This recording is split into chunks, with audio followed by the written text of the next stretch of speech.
Movie की शुरुआत होती है एक रिचुअल दर्शाते हुए जिसमें एक व्यक्ति बहुत अजीब सी चीज़ें कर रहा है।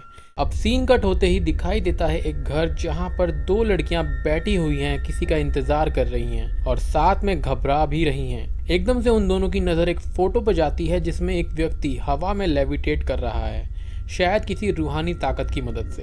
अब ये दोनों लड़कियां जिससे मिलने आई हैं वो एक काला जादू करने वाला इंसान है या शैतान, आप जो भी कहें। इसका नाम है ईसान होजा। एक औरत आके इन दोनों लड़कियों को ईसान के पास ले जाती हैं। अब इस ओझा के पास आने के बाद वो इनसे इनका नाम पूछता है। इन दोनों लड़कियों में से लेफ्ट साइड वाली लड़की का नाम है ओजनूर। यहाँ पर ये एक बात पूछने आई है कि मेरी जिससे शादी होने वाली है क्या वो मेरे लिए सही है। जिससे शादी होने वाली है उसका नाम है कुदरत और वो इसकी आंटी का बेटा है। अब साथ में एक और लड़की है, ये कौन है?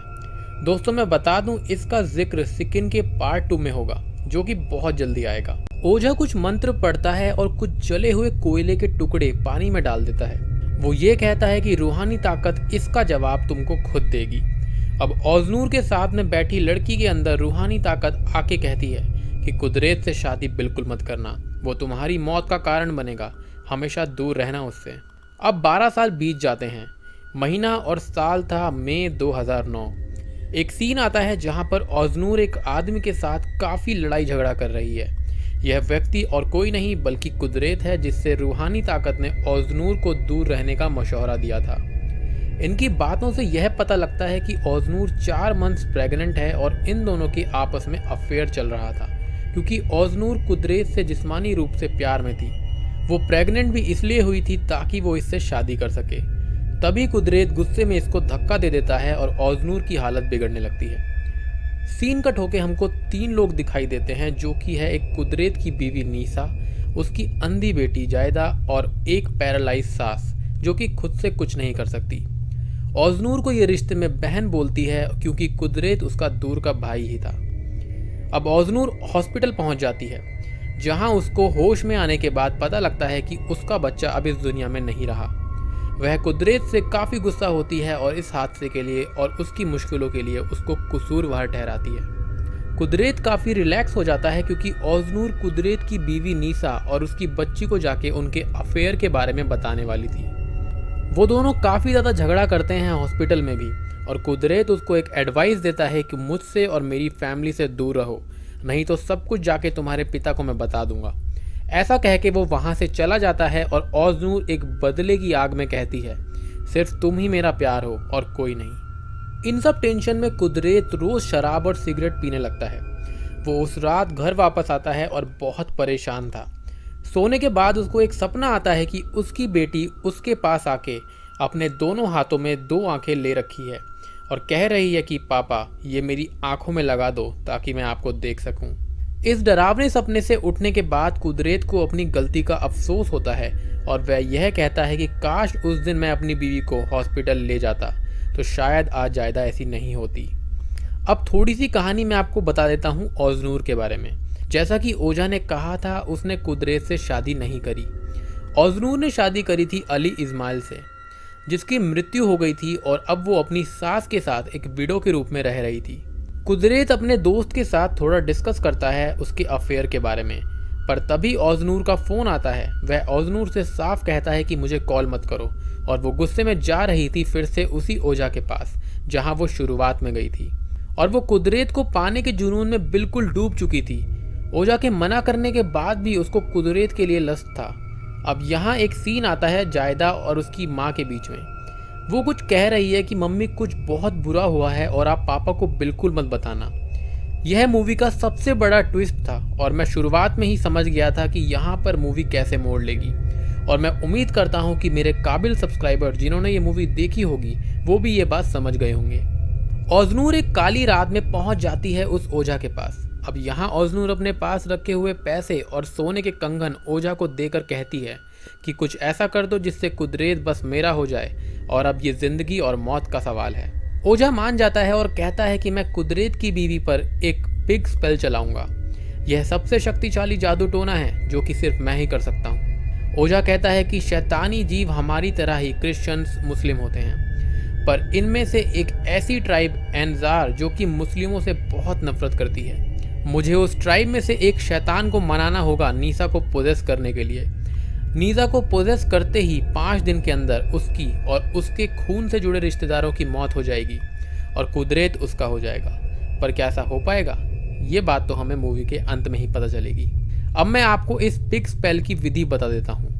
एक पिग को काट कर उसकी आंतें निकालनी होंगी, मतलब उसकी इंटेस्टाइन्स। अब उस इंटेस्टाइन को लपेटा जाएगा एक मृत शरीर जो कि हाल ही में मरा हो, उसकी शिन बोन यानी कि पैर की हड्डी पर। इंटेस्टाइन को लपेटने से पहले ओझा लिखेगा कुछ ऐसी बातें जो कुरान से उल्टी होंगी। साथ में चाहिए होगा नीसा के खून का कतरा, बाल, नाखून या फिर कुछ ऐसा ही। और सबसे ज़रूरी चीज़ उसकी एक फ़ोटो। यह सब उस डीमन को मनाने के लिए किया जा रहा था। ऑज़नूर मान जाती है और कहती है कि मेरे पास कोई और रास्ता भी नहीं है। तो वो जाती है सीधा कुदरत के घर ये सब चीज़ें लेने के लिए। वहाँ पहुँचने पर घर में कुदरत नहीं होता, जो कि उसके लिए काफ़ी अच्छी बात थी। वहाँ कुदरत की पैरालाइज्ड माँ को कुछ रूहानी ताकतें नज़र आती हैं। यह कौन थी, इसके लिए भी सेकंड पार्ट 2 का वेट करिए। तब तक आप मज़ा लीजिए सेकंड पार्ट 1 का। ऑज़नूर बहाना करके जाती है सीधा वॉशरूम में, क्योंकि वॉशरूम से ये चीज़ें मिलना काफ़ी आसान था।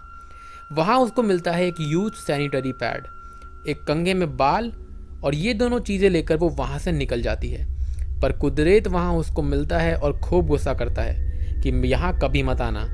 अब यहाँ ऑज़नूर एक बार को यह सोच रही थी कि मैं ऐसा ना करूँ। उस बच्ची पर उसे तरस आ गया था। कुदरत के रूड बिहेवियर को देखकर उसका गुस्सा और बढ़ गया और वो सीधा ओझा के पास चली गई। यहाँ डीमन को बुलाने की प्रक्रिया शुरू करी गई। सैनिटरी पैड को एक पानी में डुबाया जाता है।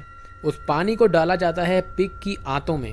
फिर मुर्दे की शिन बोन पर उसको लपेटकर कुछ फरियादें की जाती हैं और बस शैतान राजी हो जाता है। और अगले 5 दिन अब जहन्नुम जैसे आने वाले थे कुदरत की फैमिली के लिए। एक खास बात और थी कि नीसा की तस्वीर को 5 दिनों तक कुत्ते के खाने में मिलाकर देने को कहा जाता है। भयानक रातों की शुरुआत होती है 10 मई से। कुदरत के घर में एक सीन आता है जहां जायदा अपनी दादी माँ के बाल बना रही है और एकदम से उसको एक ऊंची सी सांस आती है और जायदा अपनी दादी माँ को करके चुप करवाती है। वहाँ कुदरत अपने नशे में धुत होता है। नीसा 12 बजे उठती है अपनी सुबह की प्रेयर्स करने के लिए। प्रेयर करने के बाद उसको बहुत सारे शूकर यानी पिग के कटे हुए सर नीचे गिरते हुए दिखते हैं। वो बहुत डर जाती है और पहली रात का अंत हो जाता है। पर भयानक चीज़ें तो अभी आने वाली थी। अब अगली सुबह यानी कि 11 मई को अचानक से नीसा पोजेस होने लगती है और अपनी बेटी की डॉल और खुद के ही बाल काट कर खाने लगती है। रात को नीसा ये सब कुदरत से डिस्कशन करती है और वो उसको पागल कह के डांट देता है। पीछे जायदा डॉल के साथ काफ़ी ज़्यादा अजीब चीज़ें करने लगती है। अब इसका ऐसा बिहेवियर क्यों था ये बात तो आगे ही पता चलेगी। ऑज़नूर की तरफ से एक सीन आता है, उसको भी अजीब से एहसास होने लगते हैं। वो रात को सोने जाती है और उसको उसका मृत पति दीवार में सर मारता हुआ दिखाई देता है। वो कहता है कि तुम्हारे अफेयर की वजह से ही मैंने खुद को इस तरह कट मार के मार दिया था। वो जाग जाती है और फ्लोर पर पैर रखती है। उसके पैर में चुभ जाता है वही ब्लेड जो उसके हस्बैंड के हाथ में था सपने में। आखिर ये सब ऑज़नूर के साथ क्यों हो रहा था और ऑज़नूर को ये सारी चीज़ें क्यों दिख रही थी। अब बात है 12 मई के दोपहर की। नीसा अपनी सास की देखभाल करती है, उनको साफ करके। वो उनके लिए एक सूप बनाने के लिए रख देती है। ये सब करके नीसा बाथरूम में पानी फेंकने जाती है। इतने में हमको दिखाई देता है कि नीसा की सास जो कि पैरालाइज थी वो रूहानी ताकत के कंट्रोल में आके चलने लगती है और खुद पर वो गरम गरम सूप डाल देती है। तो घर में पहले इंसान की मौत हो जाती है। इनका क्रियाकर्म करा जाता है और सब घर में शोक मनाते हैं। ऑज़नूर भी आती है और दुख दिखाती है, पर अंदर से वो काफ़ी खुश थी। जायदा इस बात से काफ़ी परेशान थी और बहुत रोते हुए दिखाई देती है। कुदरत बाहर सिगरेट पी के घर के अंदर जाने की कोशिश कर रहा था, पर कोई भी चाबी काम नहीं आती।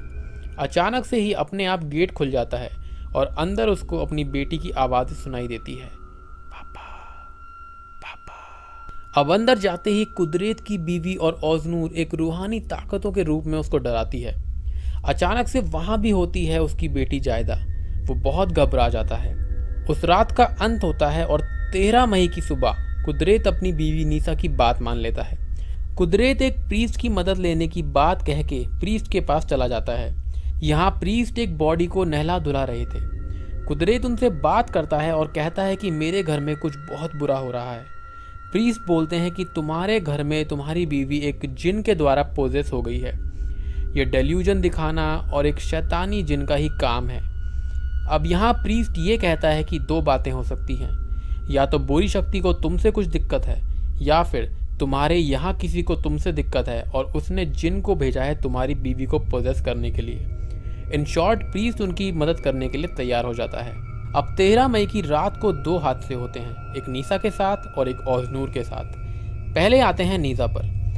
नीसा को नीचे बाथरूम में उसकी सास पॉटी के साथ ब्रेड खाते हुए दिखती है वॉशरूम के अंदर। वो बहुत घबरा जाती है और तभी कुदरत आके उसको संभालता है और यह कहता है कि कल हम प्रीस्ट के पास जाएंगे, चिंता मत करो। और तभी वहाँ ओजनूर के घर में ओजनूर नहाकर निकली ही थी, तभी वहाँ पर लाइट चली जाती है। पर वहाँ उसको रूम में दिखाई देती है नीसा एक शैतान के रूप में, जो कि ओजनूर के 4 महीने के मृत बच्चे को लेके बैठी हुई थी। और वो शैतान उसको काफ़ी बुरे शब्द कह के नीचे फेंक कर चला जाता है। अब 14 मई की सुबह ओजनूर बात करती है ओजा से। वो यह बताती है कि मुझे बहुत ही अजीब शैतानी सपने आ रहे हैं, पर ओजा कहता है कि डरने की कोई बात नहीं है अगर तुम्हारा नीसा से कोई ब्लड रिलेशन नहीं है। अब पीछे से यह बात ओजनूर की सास सुन लेती है। वहाँ नीसा अपने घर में अपनी बच्ची की ड्रेस ठीक कर ही रही थी, तभी जायदा अपनी दादी माँ के हेल और हेवन में जाने की बात करती है और नीसा पोजेस होके खुद को फांसी लगाने लगती है। यहाँ भी जायदा का बिहेवियर ठीक नहीं था। कुदरत आकर उसको फांसी लगाने से रोक लेता है। ओजनूर की सास घर आके सब कुछ उनको बता देती है और बस कुदरत अपनी बीवी को लेकर निकल जाता है ओजा के पास। वहाँ ओझा ने सारी तैयारी कर ली थी उस जिन को बाहर निकालने के लिए। अब यह 14 मई की रात थी, यानी कि 5वां दिन। अब तक बस एक ही इंसान की मौत हुई थी, पर आज सारे फैसले होने वाले थे और बहुत से राज भी खुलने वाले थे। सीन कट होके ओजनूर के पास आता है। ओजनूर डिनर कर रही थी, अचानक से उसको कुछ अजीब सा महसूस होता है और डिनर की थाली अचानक से खून से भरे वॉर्म्स में बदल जाती है।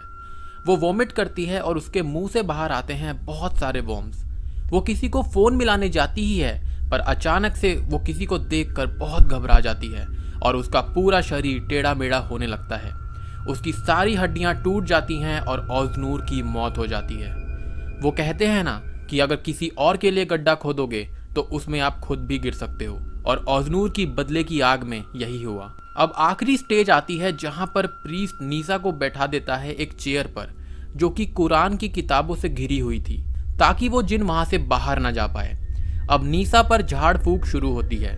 झाड़ फूक करते टाइम काफ़ी सारी चीज़ें की जाती हैं, जैसे पाक पानी उस पर डाला जाता है और जिन बाहर आने लगता है।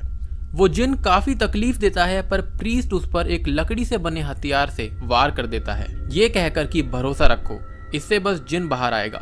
पर अचानक से मौत हो जाती है नीसा की। कुदरत गुस्से में प्रीस्ट को मारने लगता है, पर पीछे खड़ी हुई थी जायदा पोजेस्ड होके। जी हाँ दोस्तों, अब यहाँ खुलता है सबसे बड़ा राज। असल में ओजनूर ने गलती से पोजेस करवा दिया था जायदा को, ना कि नीसा को। शैतान बस नीसा को इस्तेमाल कर रहा था एक वेसल की तरह, ताकि उसकी सच्ची आइडेंटिटी किसी के सामने ना आ पाए। अब असल में हुआ क्या था? याद है एक सीन जिसमें मैंने आपको बताया था कि नीसा और जायदा आपस में बात कर रही थी कि मम्मी पापा को मत बताना। तो उस दिन जायदा की पहली मेंस्ट्रुअल साइकिल शुरू हुई थी। वॉशरूम में वो सैनिटरी पैड और किसी का नहीं बल्कि जायदा का था। ओजनूर ने सबके लिए मौत तो मांगी थी, लेकिन खुद भी वो जिंदा नहीं रही। इन सारे हादसों के लिए शुरुआत से जायदा के अंदर एनजार ट्राइब का जिन ही जिम्मेदार था। नीसा की सास को उसने मरवाया, नीसा को खुद उसने मरवा दिया। ओजनूर की मौत का भी वही कारण बना। ओजनूर ने किसी को देखा था मरते वक्त, और वो जायदा ही थी। और फिर अंत में वो शैतानी रूप से देखती है अपने पिता को, और बूम, मूवी खत्म। पिक्चर के एंड में कुछ सबटाइटल्स दिए गए हैं जहां पर यह लिखा हुआ है कि ये एक असली स्टोरी पर बेस्ड है। जैसे कि वहां पर यह लिखा हुआ था कि एक 44 साल का आदमी, एक 33 साल की औरत और उसकी 11 साल की बच्ची मॉस्क में मरी हुई पाई गई। किसी को भी उनका मौत का कारण नहीं पता चल पाया, इसलिए वहाँ का जो प्रीस्ट था उसके ऊपर सारी सस्पिशंस डाली गई। अब थोड़ी सी बात करते हैं कि एक्चुअल में मूवी में हुआ क्या। शुरुआत में एक जिन ओजनूर की दोस्त के अंदर आया था। मुझे लगता है कि वही एनजार जिन था और हो सकता है उसको इंसानी रूह की भूख हो, तभी उसने कुदरत से शादी करने को मना किया। और ये भी हो सकता है कि ओझा उससे मिला हुआ हो, क्योंकि यहाँ पर कई सारे ऐसे हिंट्स मूवी में हमको दिए गए हैं। शैतान को इंसानी रूह चाहिए ही होती है, ये सब हम जानते हैं, क्योंकि शुरुआत का जिन और अब 12 साल के बाद वाला जिन मुझे काफ़ी सिमिलर लगा। पर आपका इस बारे में क्या ख्याल है, मुझे आप कमेंट सेक्शन में ज़रूर बताइएगा। ओज़नूर की मौत क्यों हुई? क्योंकि जिन जिसको पोजेस करेगा उसके खून के रिश्तेदारों में आने वाले सभी लोगों की मौत हो जाएगी, यानी कि जायदा की माँ, दादी, कुदरत उसका पिता और ओज़नूर यानी कि उसकी आंटी। और यही कारण था कि ओज़नूर की मौत बहुत ही भयानक रूप से हुई थी, क्योंकि वही वो थी जिसने उस जिन को बोला था पोजेस करने के लिए। वीडियो पसंद आए तो लाइक, शेयर और सब्सक्राइब ज़रूर कर देना घोस्ट सीरीज़ यूट्यूब चैनल को। तो मैं आप सबको मिलता हूँ घोस्ट सीरीज़ यूट्यूब चैनल की एक और नई और इंटरेस्टिंग वीडियो के साथ में। तब तक के लिए